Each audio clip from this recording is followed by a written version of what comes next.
యేసయ్య పరిశుద్ధ నామమునకు మహిమ కలుగునుగాక. యేసయ్య నామములో మీ అందరికీ నా వందనాలు. యేసుక్రీస్తు ప్రభు మహాకృపను బట్టి మరొక మంగళవారము శ్రీలముగా అనేకుల నిమిత్తం విజ్ఞాపన చేయుటకు, దేశక్షేమం కొరకు, ప్రజల రక్షణార్థం, నశించిపోయే ఆత్మల పట్ల భారము కలిగి దేవుని సన్నిధిలో మొర్రపెట్టుకోవడానికి యేసుక్రీస్తు ప్రభు మనకిచ్చినటువంటి గొప్ప అవకాశం. ఈ దినమున మనం ధ్యానించేటువంటి వాక్య భాగము రాజులు 2వ గ్రంథము 4వ అధ్యాయము 8వ వచనం నుంచి గమనించినట్లయితే, ఒక దినమందు ఎలీషా షూనేము పట్టణమునకు పోగా అచ్చట గనురాలైన ఒక స్త్రీ భోజనమునకు రమ్మని అతని బలవంతం చేసిన గనుక అతడు ఆ మార్గమున వచ్చినప్పుడెల్లా ఆమె ఇంట భోజనం చేయుచూ వచ్చెను. కాగా ఆమె తన పెనిమిటిని చూచి, మన యొద్దకు వచ్చుచూ పోవుచూ ఉన్నవాడు భక్తిగల దైవజీయుడని నేను ఎరుగుదును. కావున మనం అతనికి గోడ మీద ఒక చిన్న గది కట్టించి అందులో అతని కొరకు మంచము, బల్ల, పీట, దీపస్తంభమును ఉంచుదము. అతడు మన యొద్దకు వచ్చినప్పుడెల్లా అందులో బస చేయవచ్చునని చెప్పాను. ఆ తర్వాత అతడు అక్కడికి ఒకానొక దినమున వచ్చి ఆ గదిలో చూచి అక్కడ పరుండెను. మహాపరిశుద్ధుడైన తండ్రి, ప్రేమంటి యేసయ్య, వాక్య మగం ద్వారా మాతో మాట్లాడండి. వాక్యంలో ఉన్నటువంటి సత్యములను గ్రహించినట్లుగా నీ కృపను మాకు అనుగ్రహించండి. వినువారును గ్రహించుటకు నీ కృపను అనుగ్రహించమని యేసునామమున అడుగుచున్నాం తండ్రి, ఆమేన్. ఈ దినమున మనము గనురాలైన ఒక స్త్రీ గురించి ధ్యానిస్తున్నాం. షూనేము పట్టణమునకు చెందినటువంటి స్త్రీ, ఘనమైనటువంటి స్త్రీ. గనురాలు అంటే ధనధాన్యములు, ఆస్తి, ఐశ్వర్యాలు, పాడి పంటలు కలిగి ఉన్నటువంటి స్త్రీని మనము గనురాలుగా ఎంచుతాము. కానీ మరి అంత మాత్రమే కాదు, ఘనమైనటువంటి విలువలు, యోగ్యమైనటువంటి ప్రవర్తన, మరి ఉదారమైనటువంటి స్వభావము, ప్రజల ఎడల కలుగుతున్నటువంటి న్యాయ అన్యాయాల గురించి విచారించుట, ఈ విధంగా ప్రజల యొక్క క్షేమం కోరేటువంటి ఘనమైనటువంటి స్త్రీ ఇక్కడ మనము మరి షూనేము పట్టణంలో ఉన్నట్లుగా గమనిస్తున్నాం. తన భర్తతో కలిసి అక్కడ నివాసం ఉంటుంది. ఎలీషా ప్రవక్త ఒక దినమున షూనేము పట్టణమునకు వచ్చాడు. అప్పుడు ఆ స్త్రీ అతన్ని భోజనమునకు రమ్మని బలవంతము చేయగా అతడు ఆ మార్గమున వచ్చినప్పుడల్లా ఆమె ఇంట భోజనము చేయుచూ వచ్చెను. అంటే ఈమె దైవభక్తి కలిగినటువంటి స్త్రీ అని మనము గ్రహించాలి. ఘనమైనటువంటి స్త్రీ, మరి ఎంతో యోగ్యమైనటువంటి స్త్రీ, యోగ్యమైన విలువలు కలిగినటువంటి స్త్రీ. ఇక్కడ మనం ఆతిథ్యం ఇచ్చే స్త్రీ అని గ్రహించాలి. అంత మాత్రమే కాదు, దైవ సేవకులను ప్రేమించేటువంటి స్త్రీ, ఆతిథ్యం ఇచ్చేటువంటి స్త్రీ అని మనం ఇక్కడ గ్రహిస్తున్నాం. ఈ ఎలీషా ప్రవక్త మరి యెరూషలేమునకు రాజైనటువంటి అహాబు కుమారుడైనటువంటి యెహోరాము దినములలో, మరి యూదా రాజైనటువంటి యెహోషాపాతు దినములలో ఉన్నటువంటి ఎలీషా ప్రవక్త. ఇతను యెరూషలేములో గిల్గాలు, బేతేలు, ఎరికో, షోమ్రోను, షూనేము అనే ప్రాంతాలలో సంచరించుచు మరి ప్రజలకు బోధించుచు, రాజులకు దేవుడు తనకి ఏమి తెలియజేశాడో ఆ విషయాలను, మరి ప్రవచనాలను, దేవుడు తెలియజేసేటువంటి విషయాలను మరి రాజులకు తెలియజేసేటువంటి వాడు ప్రవక్త. ఈ విధంగా ఆయా ప్రాంతాల్లో సంచరించుచున్న సమయంలో షూనేము పట్టణమునకు వచ్చినప్పుడు ఈ గనురాలైనటువంటి స్త్రీ మరి ఎలీషా ప్రవక్తను ఆహ్వానించి భోజనమునకు రమ్మని ఆహ్వానించి ఆయనకి ఆతిథ్యం ఇచ్చినట్లుగా మనం ఇక్కడ చూస్తున్నాం. అదే హెబ్రీయులకు రాసిన పత్రిక 13వ అధ్యాయము 1వ వచనం చూడండి. సహోదర ప్రేమ నిలవరముగా ఉండనీయుడి, ఆతిథ్యము చేయ మరవకుడి, దానివల్ల కొందరు తెలియకయే దేవదూతలకు ఆతిథ్యం చేసిరి. చూసారా, దేవుని సేవకులను పిలిచి ఆతిథ్యం చేసింది. మీరు తెలియకయే దేవదూతలకు ఆతిథ్యం చేశారు. కాబట్టి సహోదర ప్రేమను నిలవరముగా ఉండనీయండి. మనము ఆతిథ్యం చేయ మరవడానికి వీల్లేదు. ఈ విధంగా ప్రవక్తని తన ఇంట చేర్చుకొని మరి భోజనం చేసినట్లుగా మనం ఇక్కడ గమనించగలం. ఈ ఎలీషా ప్రవక్త ఏలియా కాలములో ఏలియాతో కలిసి ఏలియా శిష్యుడిగా ఇక్కడ మనం గమనించగలం. 2వ రాజుల గ్రంథం 3వ అధ్యాయము 11వ వచనంలో ఏలియా చేతుల మీద నీళ్లు పోయిచూ వచ్చిన షాపాతు కుమారుడైన ఎలీషా. ఇతను గొప్ప దైవజనుడు, గొప్ప ప్రవక్త. ఏలియా తర్వాత ఎలీషా ప్రవక్తగా ఉన్నాడు. ఈమె మరి తన భర్తతో ఏమని చెప్తుందంటే, మన ఇంటికి వచ్చుచూ పోవుచున్నటువంటి దైవజనుడు మరి భక్తిగల దైవజనుడని నేను ఎరుగుదును అని ఇక్కడ రాయబడి ఉంది. 2వ రాజుల గ్రంథము 4వ అధ్యాయము 9వ వచనం. కాగా ఆమె తన పెనిమిటిని చూచి, మన యొద్దకు వచ్చుచూ పోవుచున్నవాడు భక్తిగల దైవజనుడని నేనెరుగుదును.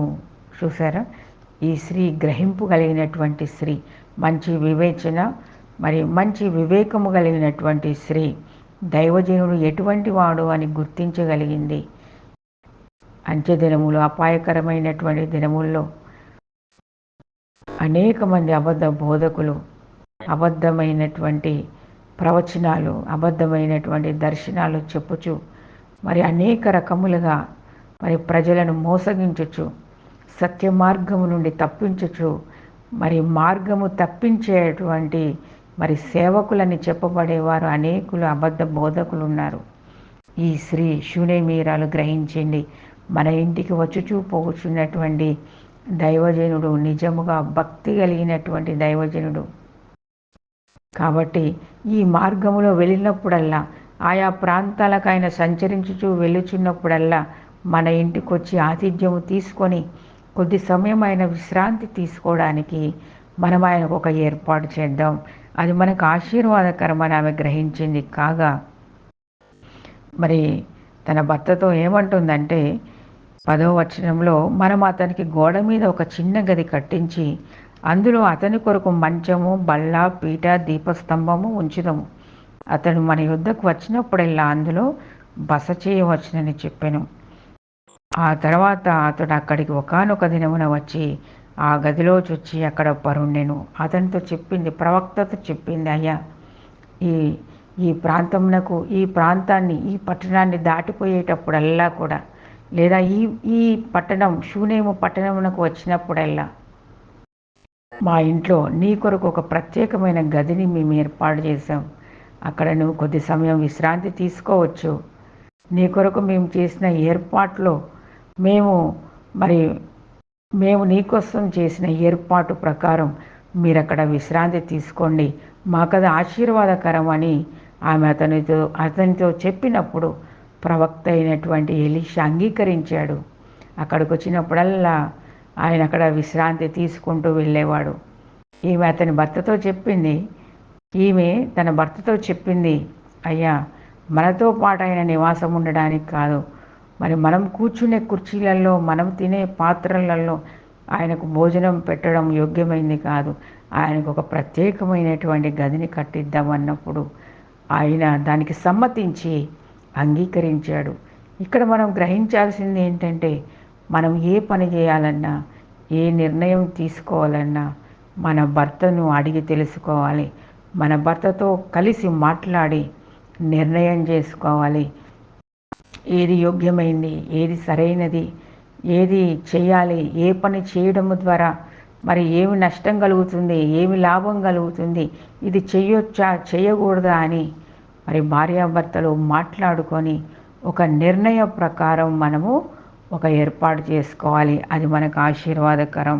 పిమ్మట అతడు తన దాసుడైన గెహజీని పిలిచి, ఈ షూనేమీరాల్ని పిలవమనగా వాడామెను పిలిచెను. ఆమె వచ్చి అతని ముందర నిలిచినప్పుడు, అమ్మ, నీవు ఇంత శ్రద్ధాభక్తులు మా యందు కనపరుచుచున్నావు, నీకు నేనేమి చేయవలెను? రాజుతోనైనా సైన్యాధిపతితోనైనా నిన్ను గూర్చి నేను ఏమైనా మాట్లాడాలని నీవు ఆశపడుతున్నావా?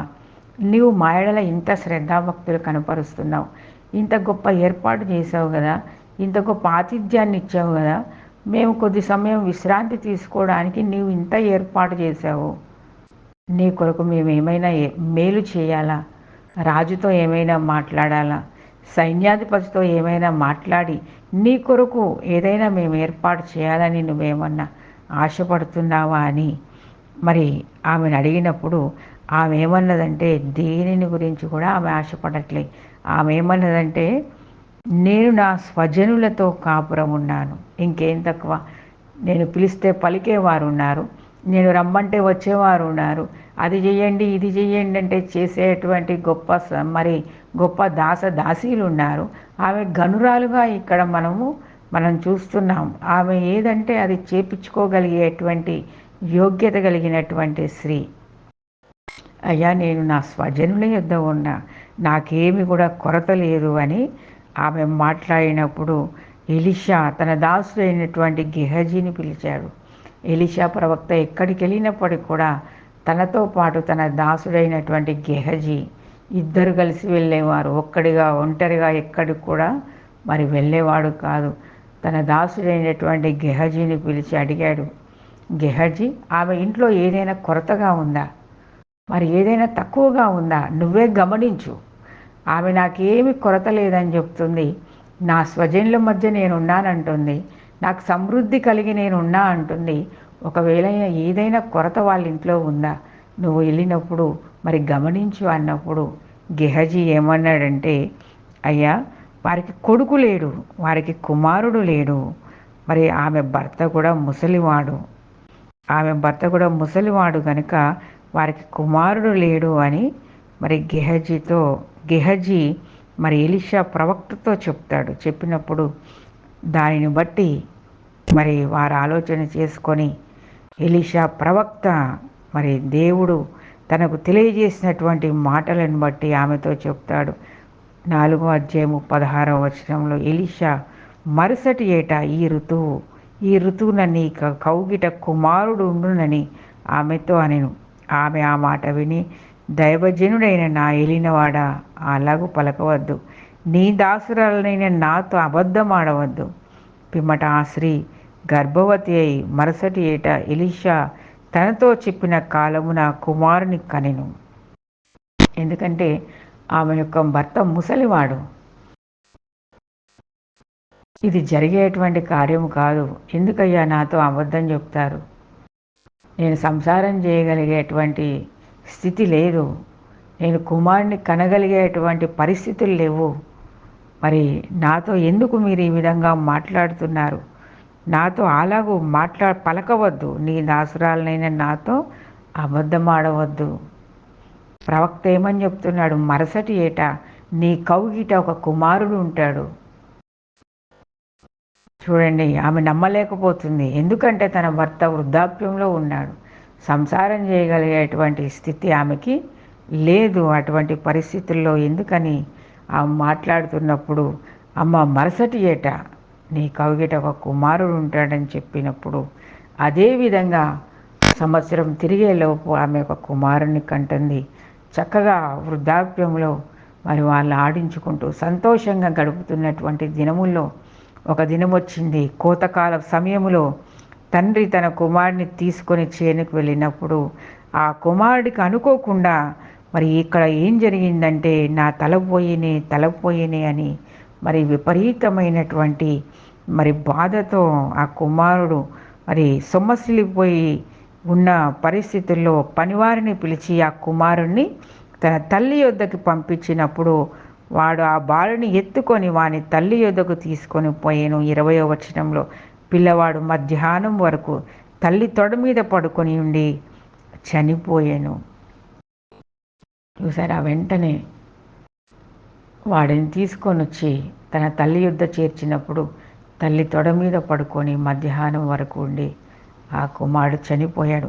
చనిపోగానే ఆ స్త్రీ ఏం చేసిందో చూడండి. 21వ వచనంలో, అప్పుడు ఆమె పిల్లవాడిని దైవజనుని మంచం మీద పెట్టి తలుపు వేసి బయటకు వచ్చి, ఒక పనివాడిని ఒక గాడిదను నా యొద్దకు పంపుము, నేను దైవజనుని యొద్దకు పోయి వచ్చేదనని తన పెనిమిటితో ఆమె చెప్పింది. పెనిమిటికి వెంటనే కబురు పంపించింది. అయ్యా, ఒక పనివాడిని పంపి ఒక గాడిదను పంపించు, నేను దైవజనుడి దగ్గరికి వెళ్ళాలి. కుమారుడు చనిపోయాడని చెప్పట్లేదు, కుమారుడు బాగలేడు, చనిపోయాడు, ఇంకా కుమారుడు మనకు దక్కలేదు అని ఆమె కన్నీరు గార్చి వేదన పడి రొమ్ము కొట్టుకుంటూ బాధపడుకుంటూ భర్తకి చెడు సమాచారం ఇయ్యలేదు. ఒక గాడిదని పంపించు, ఒక పనివాడిని పంపించు, నేను దైవజనుడి వద్దకు వెళ్ళాలి అన్నప్పుడు, ఎందుకమ్మా దైవజనుని వద్దకు ఎందుకు వెళ్తావు? ఈరోజు అమావాస్య కాదే, విశ్రాంతి దినము కాదు కదా, ఎందుకు వెళ్తున్నావు అన్నప్పుడు, లేదు లేదు నేను దైవజనుని వద్దకి వెళ్ళాలి అని, ఆమె పనివాడిని త్వరగా నడుపు, గాడిదని త్వరగా నడుపు, నేను ఆపు అని చెప్పేంతవరకు కూడా నువ్వు ఆపొద్దు అని గాడిదకు గంత కట్టించి తాను ఎక్కి తన పనివానితో శీఘ్రముగా తోలుము, నేను నీకు సెలవిచ్చితేనే గాని నిమ్మలముగా తోలవద్దయను. ఈ ప్రకారం ఆమె పోయి కర్మేలు పర్వతమందున్న ఆ దైవజనుని యొద్దకు వచ్చెను. చూసారా, బాధ కలిగినప్పుడు, వేదన కలిగినప్పుడు, మరి కష్టం కలిగినప్పుడు దైవజనుడి వద్దకు వెళ్ళింది ఆమె. ముందుగానే ఆమె చెప్పింది, అయ్యా నన్ను భ్రమపరచవద్దు, నాతో అబద్ధమాడవద్దు, వృద్ధాప్యమందు మేము పిల్లల్ని కనలేము అని చెప్పాం కదా, మరి మాకెందుకు ఇచ్చావు, మాకెందుకు ఈ విధమైనటువంటి మరి సంతోషాన్ని కలగజేశావు? దైవజనుడి దగ్గరికి వెళ్ళిపోయింది. ఈ ప్రకారం ఆమె పోయి కర్మేలు పర్వతమందున్న ఆ దైవజనుని యొద్దకు వచ్చెను. దైవజనుడు దూరం నుండి ఆమెని చూచి, అదిగో ఆ శూనేమీరాలు, నీవు ఆమెను ఎదుర్కొంటకై పరుగున పోయి నీవును నీ పెనిమిటియు నీ బిడ్డయు సుఖముగా ఉన్నారా అని అడుగుమని తన పనివాడైన గెహజీతో చెప్పి పంపాను. అందుకు ఆమె సుఖముగా ఉన్నామని చెప్పాను. చూడండి, మరి దాసుని పంపిస్తున్నాడు. ఎలీషా ప్రవక్త కర్మేలు పర్వతం మీద నివాసం ఉన్నారు. ఆమె గాడిద మీద నుండి వస్తున్నప్పుడు గుర్తుపట్టాడు, ఈమె మరి శూనేమీరాలు. వెంటనే తన శిష్యుడిని పంపించాడు గెహజీని. దేనికోసం వస్తుంది? ఎదుర్కోవడానికి వెళ్ళమన్నప్పుడు, అమ్మ నీవును నీ కుటుంబంలో క్షేమంగా ఉన్నారా అని ఆయన అడిగినప్పుడు నీ బిడ్డయు సుఖముగా నీవును నీ పెనిమిటియు నీ బిడ్డయు సుఖముగా ఉన్నారా అని అడగగా, తన పనివాడైన గెహజీతో ఆమె ఏమంటుంది, మేము క్షేమంగా ఉన్నాం, సుఖముగా ఉన్నాము. పిమ్మట ఆమె కొండ మీద ఉన్న దైవజేణి వద్దకు వచ్చి అతని కాళ్ళు పట్టుకొను. గెహజీ దైవజేని యొక్క కాళ్ళు పట్టుకుంది. ఏం చేయాలో ఆమెకు తోచలేదు. ఆ పనివాడితో చెప్పకుండా, గెహజీతో చెప్పకుండా మరి నేరుగా కొండ మీదకి వెళ్ళిపోయింది. ప్రవక్త యొద్దకు వెళ్ళింది, ప్రవక్తతో మాట్లాడుతుంది. దైవజనుడి యొద్దకు వచ్చి అతని కాళ్ళు పట్టుకొని గెహజీ ఆమెను తోలివేయుటకు దగ్గరకు రాగా, దైవజనుడు ఆమె బహు వ్యాకులముగా ఉన్నది, యెహోవా ఆ సంగతి నాకు తెలియజేయక మరుగుపరచెను. ఆ విషయాన్ని దేవుడు నాకు తెలియజేయలేదు అని ఎలీషా ప్రవక్త అంటున్నాడు. ఆమె హృదయం వ్యాకులంతో ఉంది, ఆమెను ఏమి అనొద్దు అని మరి గెహజీతో అన్నప్పుడు ఆమె దుఃఖముతో ఉంది, వేదనతో ఉంది, ఆమె బాధపడుతూ ఉంది. ఏమంటుందంటే 28వ వచనంలో, కుమారుడు కావాలని నేను నా ఏలిన వాడిని నిన్ను అడిగితినా, నన్ను భ్రమపెట్టవద్దని నేను చెప్పలేదా? ఆమెతో అడిగినప్పుడు మరి దైవజనుడైనటువంటి ఎలీషా ప్రవక్త ఆమె ఇంటికి వెళ్ళి మరి గొప్ప కార్యం జరిగినట్టుగా మనం ఇక్కడ గమనించగలం. ఇక్కడ మనం చూసేది ఏంటంటే, ఎలీషా ప్రవక్త కర్మేలు పర్వతం మీద నివాసం ఉంటున్నాడు. ఎలీషా ప్రవక్త కర్మేలు పర్వతం మీద ఆయన నివాసం ఉంటున్నాడు. కర్మేలు పర్వతం ఏ విధంగా ఉందంటే, యెషయా గ్రంథము 35వ వచనం 2వ వచనం చూడండి. అది బహుగా పోయుచు ఉల్లసించి సంగీతం పాడును, లెబానోను సౌందర్యము దానికి కలుగును, కర్మేలు షారోనులకున్న సొగసు దానికుండెను అని యెహోవా మహిమను మన దేవుని తేజస్సును చూచును. అవి కర్మేలు పర్వతం మీద యెహోవా మహిమ, దేవుని తేజస్సు కర్మేలు పర్వతం మీద ఉంది. ఆ కర్మేలు పర్వతం యొద్దకు వెళ్ళింది. ఇక్కడ మరి ఈ రోజుల్లో మనం ఎవరి దగ్గరికి వెళ్ళాలి? ఈ రోజు దగ్గర ఏ పర్వతం మీదకి వెళ్ళాలి? ఏ పర్వతం మీద ఏ దైవజనుడు ఉన్నాడు? ఎవరి వద్దకి వెళ్ళాలి అని మనము ఆలోచించడానికి వీల్లేదు. కర్మేలు పర్వతం అనగా కర్మేలు పర్వతం మీద యెహోవా మహిమ నింపబడి ఉంది. దేవుని సన్నిధి అక్కడ ఉంది. కర్మేలు పర్వతము మీద, మరి ఏలియా ప్రవక్త కూడా కర్మేలు పర్వతం మీదే ఉన్నాడు. ఏలియా ప్రవక్త మరి ఆహాబు దినముల్లో 3.5 సంవత్సరములు వర్షమే కానీ మంచే కానీ కురవని పరిస్థితులలో కర్మేలు పర్వతం మీదనే మరి ఆయన ప్రార్థించాడు వర్షం కొరకు ప్రార్థించినప్పుడు అక్కడ వర్షం కురిసింది కర్మేలు పర్వతం మీద. చూడండి, మొదటి రాజుల గ్రంథము 18వ అధ్యాయము 42వ వచనం చూసినట్లయితే అక్కడ మనం చూడొచ్చు.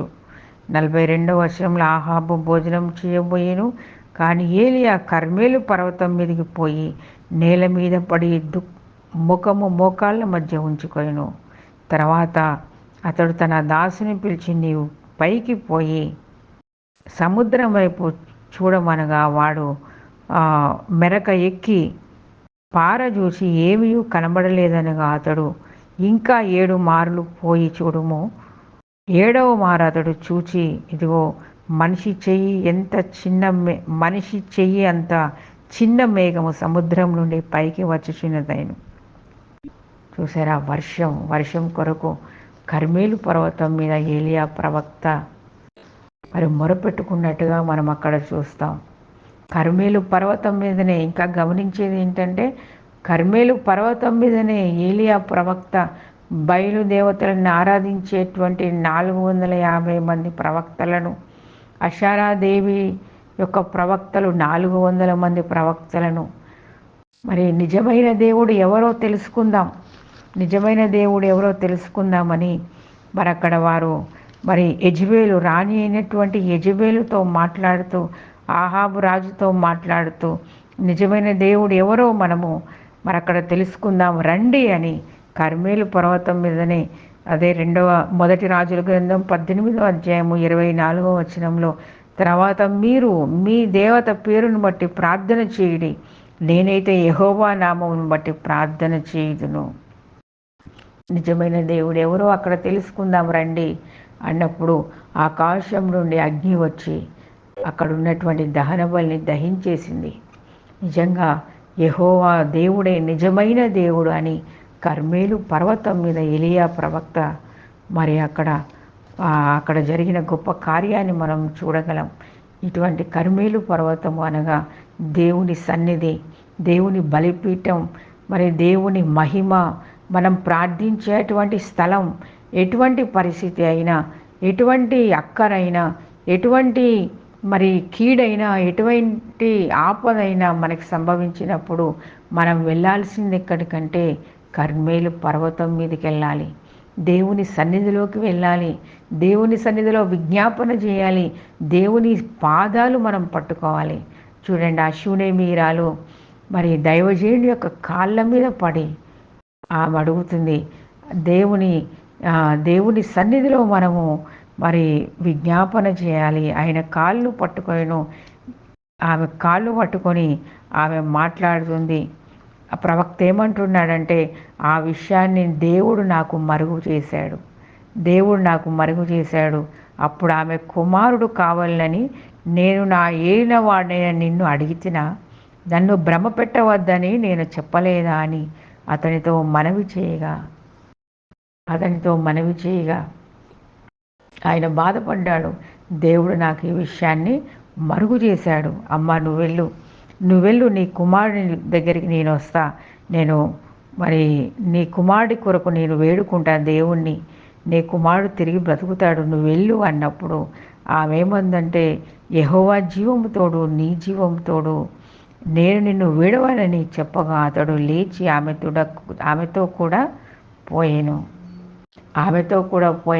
ఎందుకంటే ఈమె ఎంత పట్టుదల కలిగినటువంటి స్త్రీగా మనం ఇక్కడ చూడగలం. యెహోవా జీవం తోడు, నీ జీవం తోడు, నేను నిన్ను విడవనని చెప్పగా, మరి ఎలీషా ప్రవక్త కూడా ఒక దినమున ఏలియా యొద్ద ఇక్కడ అదే విధంగా అన్నాడు. ఏలియా ప్రవక్త పరమునకు కొనుపోబడేటువంటి సమయంలో అగ్ని రథముల మీద, అగ్ని గుర్రముల మీద ఆయన ఆరోహణమయ్యేటువంటి సమయంలో దేవుని మేఘము ఆయనను కొనిపోయేటువంటి సమయంలో నువ్వు నన్ను విడిచి వెళ్ళమన్నప్పుడు ఎలీషా ప్రవక్త ఏమన్నాడంటే, యెహోవా జీవంతోడు నీ జీవంతోడు నేను నిన్ను విడిచిపెట్టను, నేను నిన్ను విడిచిపెట్టను అన్నాడు. ఆ విధంగానే ఈ స్త్రీ కూడా ఏమంటుందంటే, యెహోవా జీవంతోడు నీ జీవంతోడు నేను నిన్ను విడిచిపెట్టను. అప్పుడు ఎలీషా ప్రవక్త వెళ్ళి ఆ కుమారుణ్ణి ఆ కుమారుని దగ్గరికి వెళ్ళి, చనిపోయినటువంటి ఆ కుమారుని దగ్గరికి వెళ్ళి ఆ గదిలో మరి తలుపులు వేసి ఆ కుమారుడి మీద బారుగా పడుకొని 34వ వచనం చూడండి.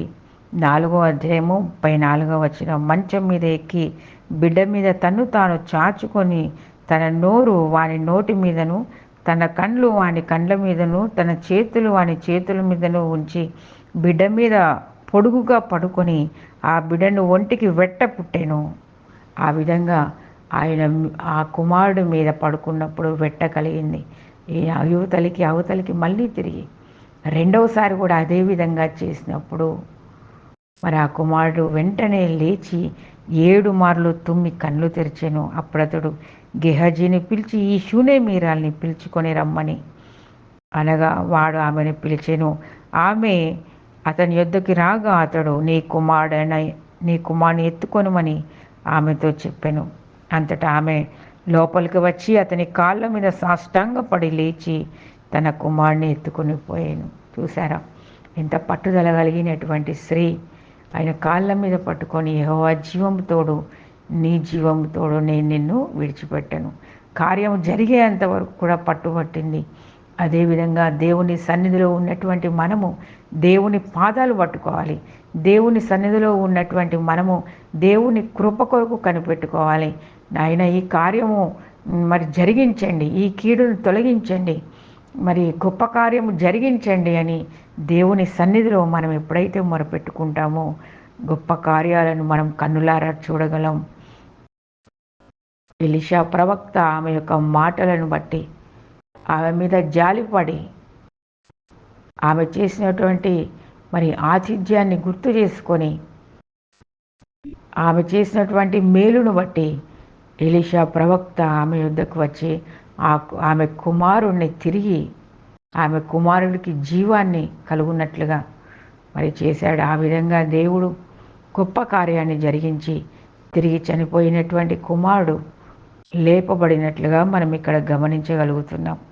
కాబట్టి ఎటువంటి పరిస్థితుల్లో అయినా మనము పట్టుదల కలిగి రోషం కలిగి, ఏలియా రోషం కలిగిన ప్రవక్త, ఎలీషా రోషం కలిగినటువంటి ప్రవక్త, వారు ప్రార్థించినప్పుడు అగ్ని దిగి వచ్చేది, తమ విరోధులను కాల్చివేసేది. అటువంటి రోషం కలిగినటువంటి ప్రవక్తల వలె మరి షూనేము పట్టణానికి చెందినటువంటి గనురాలైనటువంటి ఆ స్త్రీ వలె పట్టుదల కలిగినటువంటి మరి బిడలముగా మనం జీవించాలి. ఎవరు ఎటువంటి వారు అని గ్రహించాలి. ఏది యోగ్యమైందో మనం గమనించాలి.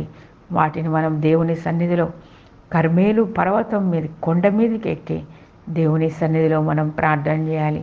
దేవుని మహిమ, దేవుని సన్నిధి, దేవుని కృప, దేవుని అనుగ్రహం మన మీదకి వచ్చినట్లుగా దేవుని సన్నిధిలో మనం ప్రార్థించాలి. అప్పుడు యేసుక్రీస్తు ప్రభు మరి మన ప్రార్థన ఆలకించి మన అక్కర్లను తీర్చేవాడు. అంత మాత్రమే కాదు, యేసుక్రీస్తు ప్రభు తన శిష్యులకు కూడా మరి ఆయన ఏమని ఆజ్ఞాపించాడంటే లూకాసు వార్త 10వ అధ్యాయము 5వ వచనంలో చూడండి.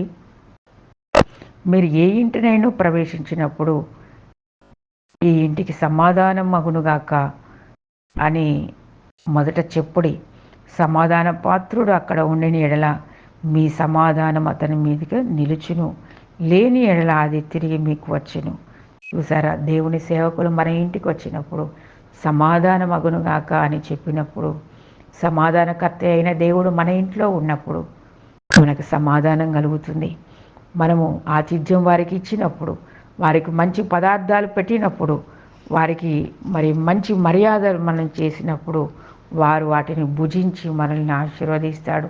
అంత మాత్రమే కాదు, ఇంకా ఏమని చెప్పాడంటే మీరు ఆ ఇంటిలో మరి ఉన్న రోగులను స్వస్థపరచుడి.